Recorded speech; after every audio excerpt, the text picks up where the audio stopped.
എനിക്കറിയാവുന്നതുപോലെ നിനക്ക് കൈലാഷ് സാറിനെ അറിയില്ല. നിന്നെ നഷ്ടപ്പെടുമെന്ന് തോന്നിയ കൈലാഷ് സാർ എന്തെങ്കിലും അവിവേകം കാണിക്കും. ഇത് ഞാൻ വെറുതെ പറയുന്നതല്ല, കൈലാഷ് സാർ തന്നെ എന്നോട് പറഞ്ഞത്.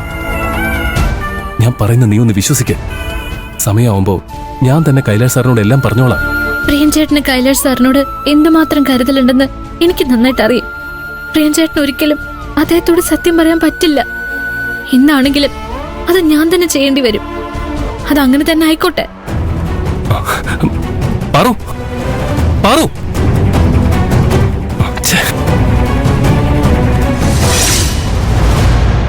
സാർ,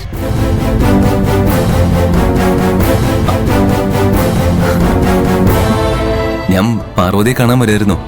എന്തിന്? ഇത് തരാൻ. എന്തേത്? ചെരുപ്പ. തൽക്കാലത്തേക്ക് ശരിയാക്കിയെങ്കിലും ആ ചെരുപ്പ് അധികം നേരം പിടിച്ചേക്കില്ല. അതാ പുതിയത് വാങ്ങിയത്. ഇത് വാങ്ങ. എനിക്ക് വേണ്ട സാർ. എന്തു പറ്റി? ഞാൻ പറയാം.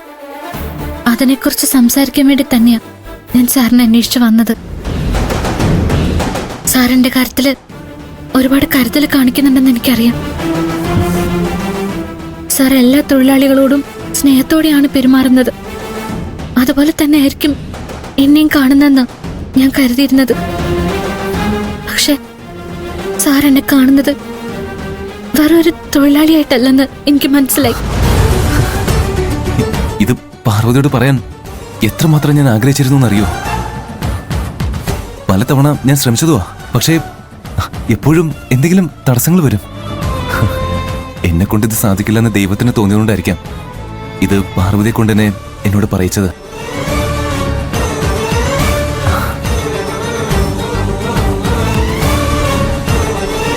എന്തായാലും എന്റെ സ്നേഹം മനസ്സിലാക്കിയല്ലോ. എനിക്ക് സന്തോഷായി.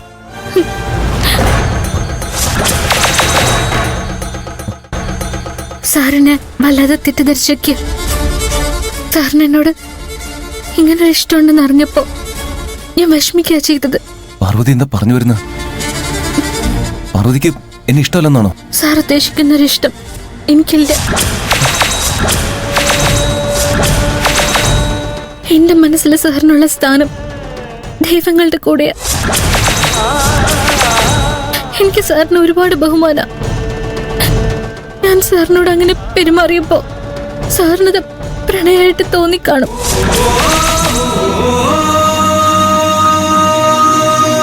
അങ്ങനൊരു തെറ്റിദ്ധാരണ സംഭവിച്ചെന്ന് മനസ്സിലാക്കി ഞാൻ സാറിനെ വിലക്കണമായിരുന്നു. പക്ഷെ സാറിന്റെ മനസ്സിൽ ഇങ്ങനൊരു ആഗ്രഹം ഉണ്ടെന്ന് ഈ അടുത്ത ഞാൻ മനസ്സിലാക്കിയത്. അറിഞ്ഞുകൊണ്ടല്ലെങ്കിലും ഈ തെറ്റിദ്ധാരണയ്ക്ക് ഞാനും കാരണമായി. പാർവതി, ഞാൻ നിന്നെ എന്റെ മനസ്സിലെ ഭാര്യയായിട്ട് കണ്ടു കഴിഞ്ഞു. എന്റെ ജീവിതം മുഴുവൻ നിന്റെ കൂടെ ഞാൻ സ്വപ്നം കണ്ടു. ഇനി നീ ഇല്ലാതെ കഴിയാൻ എനിക്ക് പറ്റില്ല.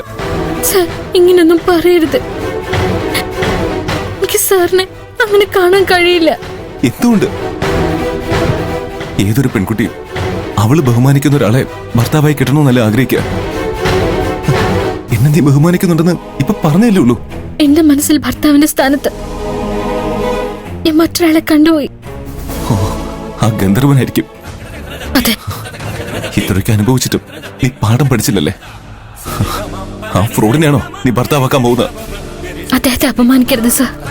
അവന് വേണ്ടി നീ എന്നോട് തർക്കിക്കാണോ? ഒരിക്കലും കാണാത്ത, ശരിക്കുള്ള പേര് പോലും അറിയാത്ത കള്ളന് വേണ്ടി? ഗന്ധർവൻ കള്ളനല്ല. അദ്ദേഹത്തെ ഞാൻ കണ്ടിട്ടുണ്ട്. അദ്ദേഹത്തിന്റെ പേരും മേൽവിലാസവും ജാതകവും എല്ലാം എനിക്കറിയാം.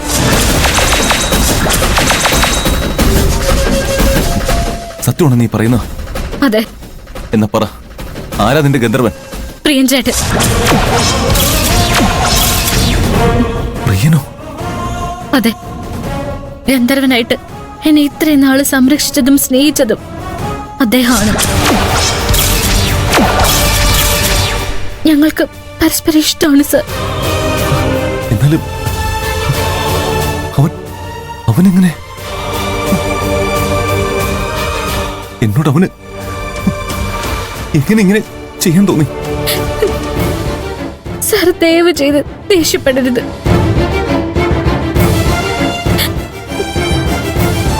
സാറിനെ ചതിക്കാനുള്ള ഒരു ഉദ്ദേശവും പ്രേംചേട്ടനുണ്ടായിരുന്നില്ല. പലതവണ എല്ലാ സത്യങ്ങളും സാറിനോട് പറയാൻ പ്രേംചേട്ടൻ ശ്രമിച്ചതാ. പക്ഷെ അതിനുള്ള ധൈര്യം കിട്ടിയില്ല.